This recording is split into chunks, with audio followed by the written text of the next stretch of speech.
अस्सलामुअलैकुम। आप देख रहे हैं MKS डॉक्टर जोन। इस वीडियो में हम रेस्पिरेटरी मॉड्यूल की एनाटॉमी का कोड 17 एम्ब्रियोलॉजी का topic development of the upper respiratory tract that is the larynx, trachea, bronchi and the anomalies of the trachea and the tracheoesophageal fistula and the types of the tracheoesophageal fistula को discuss करेंगे। अगर हम देखें तो हमारे पास embryo में gastrulation के दौरान 3 लेयर्स बनती हैं। एक हमारे पास होती है एंडोडर्म, दूसरी हमारे पास होती है मेसोडर्म और तीसरी हमारे पास होती है एक्टोडर्म। हमारे पास ये जो रेस्पिरेटरी सिस्टम है जिसमें हमारे पास ट्रैकिया, लैरिंक्स, ब्रोंकाई, लंग्स आती हैं, इस सारी की डेवलपमेंट में एक्टोडर्म का कोई रोल नहीं है। ये हमारे पास एंडोडर्म से बनती है और हमारे पास मेसोडर्म से बनती है। अगर हम मेसोडर्म को फर्दर देखें तो इसके हमारे पास 3 टाइप्स होती हैं। जो सबसे पहले होती है वो हमारे पास होती है पार एक्सियल मेसोडर्म, उसके बाद हमारे पास होती है इंटरमीडिएट मेसोडर्म और आखिर में हमारे पास होती है lateral plate mesoderm. Lateral plate mesoderm को हम फर्दर डिवाइड करते हैं 2 टाइप्स में। एक हमारे पास होती है सोमैटिक मेसोडर्म और एक हमारे पास होती है स्प्लैंक्निक मेसोडर्म। हमारे पास जो रेस्पिरेटरी सिस्टम है उसकी डेवलपमेंट में splanchnic layer of the lateral plate mesoderm का रोल है और दूसरा हमारे पास एंडोडर्म का रोल है। हमारे पास जितनी भी एपिथेलियम होती है और जो हमारे पास ग्लैंडुलर टिश्यूज़ होती हैं वो सारे के सारे एंडोडर्म से डेवलप होती हैं, जबकि हमारे पास कार्टिलेज हो गया, मसल्स हो गया और कनेक्टिव टिश्यूज़ वगैरह हो गए, वो सारे हमारे पास splanchnic layer of the lateral plate mesoderm से डेवलप करती है। अब हम देखते हैं कि हमारे पास किस तरह इसकी डेवलपमेंट स्टार्ट होती है। तो ये हम देखें, लेट्स सपोज ये हमारे पास है एक गट ट्यूब। इस गट ट्यूब के हमारे पास 3 पोर्शन है। ये पहले वाला हमारे पास फोर गट हो गया, ये हमारे पास मिड गट हो गया और ये हमारे पास हो गया हाइंड गट। अब इस डायग्राम में अगर आप देखें तो 4 गट से हमारे पास एक इस तरह आउट ग्रोथ डेवलप हुई है जिसे हम कहते हैं रेस्पिरेटरी डाइवर्टिकुलम। ये 4 गट जो हमारे पास 4 गट है उसके वेंट्रल पोर्शन से ही हमारे पास आउट ग्रोथ डेवलप हुई है जिसे हमने रेस्पिरेटरी डाइवर्टिकुलम कहा है। और इसका जो ये लेटरल एंड है यानी कि इसका जो कॉर्डल एंड है ये वाला, इसे हम कहते हैं लंग्स बड। अब ये तो मैंने इसका साइड व्यू दिखाया है। इस डायग्राम में आप देखें इसका फ्रंट व्यू, इसमें हमारे पास ये वाला जो पोर्शन है, ये वाला और ये वाला, ये है हमारे पास ट्रैक्योइसोफेगल रिज। ट्रैक्योइसोफेगल रिज जो है ये ग्रोथ हुआ, इसकी ग्रोथ हुआ है यहाँ से हमारे पास ये एक रेस्पिरेटरी आउट ग्रोथ हुई है, रेस्पिरेटरी डाइवर्टिकुलम, और वो नीचे अकॉर्डिंगली जाकर 2 पार्ट्स में डिवाइड हो गया। अब ये हमारे पास ये जो ट्रैक्योइसोफेगल रिज है ये दोनों आपस में इस तरह फ्यूज हो जाती हैं और ये हमारे पास बन जाता है ट्रैक्योइसोफेगल सेप्टम, जो कि आप इसमें देख सकते हैं। अब ये ट्रैक्योइसोफेगल सेप्टम ने क्या किया है, ट्रैक्योइसोफेगल सेप्टम ने 4 गट को ट्रैक्योइसोफेगल सेप्टम ने 4 गट को डिवाइड कर दिया 2 पोर्शन में, एक उसका एंटीरियर पोर्शन और एक उसका पोस्टीरियर पोर्शन। जो एंटीरियर पोर्शन है उसको उसने बना दिया ट्रैकिया और जो पोस्टीरियर पोर्शन है उसको उसने बना दिया है इसोफेगस। अब ये आप देख सकते हैं कि जो ट्रैकिया है ये फर्दर इसके अंदर दोबारा आउट पॉकेटिंग स्टार्ट हो गई है इसके लोअर एंड पर को यानी कि कॉर्डल एंड पर, और ये हमारे पास बन गई है ब्रोंकाई, प्राइमरी ब्रोंकाई। एक राइट साइड पर बन गई है और एक हमारे पास लेफ्ट साइड पर बन गई है।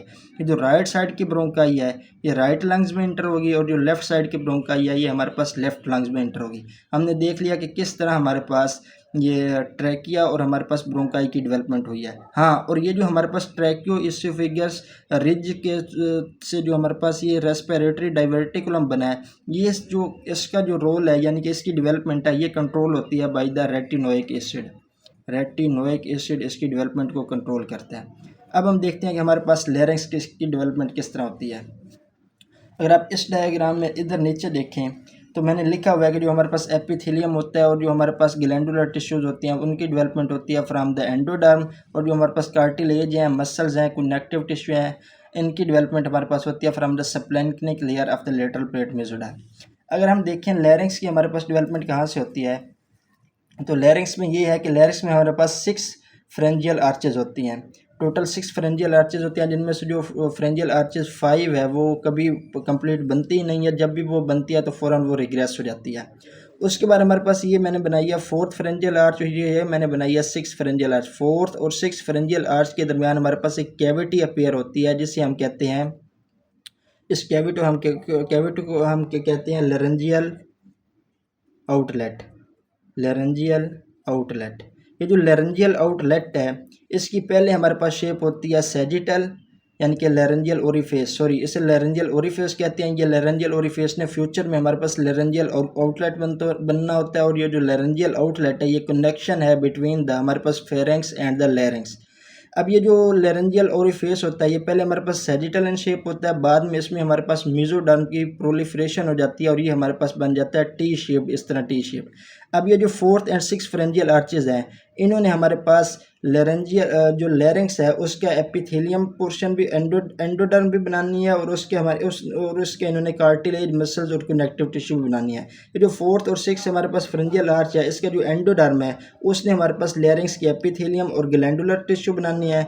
और जो इसके हमारे पास सप्लेंक्निक मेसोडर्म है, मेसोडर्म उसने हमारे पास कार्टिलेज बनानी है, मसल्स बनानी है और कनेक्टिव टिश्यू बनानी है। ये जो फोर्थ फेरेंजियल आर्च है इससे हमारे पास बनता है थायराइड कार्टिलेज। टोटल हमारे पास ये जो लेरिंक्स होता है इसमें 6 कार्टिलेजेस होती हैं, 3 हमारे पास पेयर्ड होते हैं और 3 हमारे पास अनपेयर्ड होते हैं। जो हमारे पास फोर्थ फेरेंजियल आर्च है इसकी मेसोडर्म से हमारे पास बनता है थायराइड कार्टिलेज और जो सिक्स्थ फेरेंजियल आर्च है उससे बनता है cricoid, retinoid, corniculate and the cuneiform. अब होता इस तरह है कि ये जो हमारे पास दरमियान में इन दोनों fourth and six pharyngeal arch के दरमियान में हमारे पास कैविटी अपीयर हुई है जिसे हमने लेरेंजियल ओरिफेस कहा है, इसमें मेसोडर्म की इन्वेजिनेशन हो जाती है। अब इसके इर्द गिर्द ये जो लेरेंजियल ओरिफेस है इसके ऊपर भी हमारे पास स्वेलिंग अपीयर होना शुरू हो जाती है और इसके नीचे भी हमारे पास स्वेलिंग अपीयर होना शुरू हो जाती है। जो इसके ऊपर स्वेलिंग होती है उसे हम कहते हैं एपिग्लोटिस स्वेलिंग और जो इसके नीचे स्वेलिंग होती है उसे हम कहते हैं एरेटिनॉइड स्वेलिंग। इधर ऊपर इसे हम कहते हैं एपिग्लोटिस स्वेलिंग और जो इसके लेरेंजियल ओरिफेस के नीचे हमारे पास स्वेलिंग हुई है इसे हम कहते हैं रेटिनॉइड स्वेलिंग।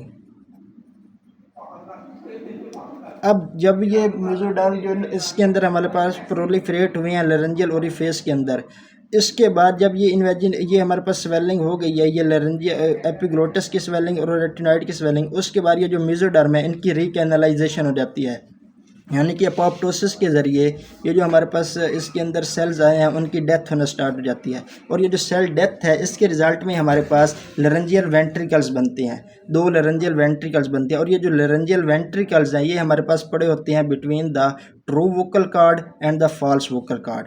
उसके बाद अगर हम देखें हमारे पास इसकी नर्व सप्लाई कैसे होती है, तो जो हमारे पास लेरिंक्स के मसल्स होती हैं सारे के सारे मसल्स को नर्व सप्लाई देती है वेगस नर्व, जो कि हमारे पास 10th क्रेनियल नर्व है। और जो हमारे पास फोर्थ फेरेंजियल आर्च के डेरिवेटिव्स हैं जिसमें हमने देखा था कि थायराइड कार्टिलेज हमारे पास इसका डेरिवेटिव था, तो उसको सप्लाई देती है सुपीरियर लेरेंजियल नर्व। और जो हमारे पास सिक्स्थ फेरेंजियल आर्च की डेरिवेटिव्स हैं उनको सप्लाई देती है रिकरेंट लेरेंजियल नर्व। यहाँ तक हमने लेरिंक्स, ट्रेकिया और ब्रोंकाई की डेवलपमेंट को देख लिया। अब हम देखते हैं ट्रेकियो इसोफेगल फिस्टुला क्या होता है, इसकी टाइप्स क्या होते हैं और एनोमलीज ऑफ द ट्रेकिया को देखते हैं। अगर हम देखें ट्रेकियो इसोफेगल फिस्टुला को, तो ये नाम से शो हो रहा है, फिस्टुला हम कहते हैं कनेक्शन को, फिस्टुला कहते हैं कनेक्शन को। ये हमारे पास कनेक्शन है between the trachea and the oesophagus. अब ये कनेक्शन में क्या होता है, अब normal connection between the trachea and the oesophagus, इसमें हमारे पास ये होता है एज यूजुअल, यानी कि यूजुअली हमारे पास जो इसोफेगस है उसकी एट्रीशिया होती है, यानी कि इसोफेगस हमारे पास क्लोज होता है। अब इसकी टाइप्स को देखते हैं। एक हमारे पास है टाइप सी, ये मोस्ट कॉमन है, मोस्ट कॉमन ट्रैकियो इसोफेगल फिस्टुला जो हमारे पास है वो है टाइप सी। इसमें हमारे पास क्या होता है, इसोफेगल एट्रीशिया होता है with the distal tracheo oesophageal fistula, यानी कि जो डिस्टल एंड है वहाँ पर हमारे पास ट्रैकिया और इसोफेगस के कनेक्शन होगा, फिस्टुला होगा। और जो हमारे पास प्रोक्सिमल एंड है इसोफेगस का उसका एट्रीशिया होगा, यानी कि वो क्लोज होगा। Upper part of the oesophagus ends in a pouch and the lower part is connected to the trachea. Type A में हमारे पास इसोफेगल एट्रीशिया विदाउट ट्रैकियो इसोफेगल फिस्टुला होगा, यानी कि ट्रैकिया और इसोफेगस के दरमियान कोई कनेक्शन नहीं होगा, नो कनेक्शन। और जो हमारे पास इसोफेगल होगा वो दोनों साइड से, ऊपर से भी और नीचे से भी एंड हो जाएगा, पाउच में ब्लाइंड होगा। जो टाइप ई है वो हमारे पास एच टाइप फिस्टुला है। एच टाइप फिस्टुला में क्या होगा, हमारे पास इसोफेगस हैज़ नो एट्रीशिया, यानी कि इसोफेगस दोनों साइड से हमारे पास ओपन होगा। और जो हमारे पास कनेक्शन है between the oesophagus and the trachea वो हमारे पास एच शेप्ड कनेक्शन होगा, यानी कि थोड़ा सा कनेक्शन होगा। और जो टाइप डी है उसमें हमारे पास इसोफेगल एट्रीशिया है with both proximal and the distal end of the ट्रैकियो oesophageal fistula. इसमें हमारे पास ये होगा कि जो इसोफेगस है वो दोनों साइड से क्लोज होगी।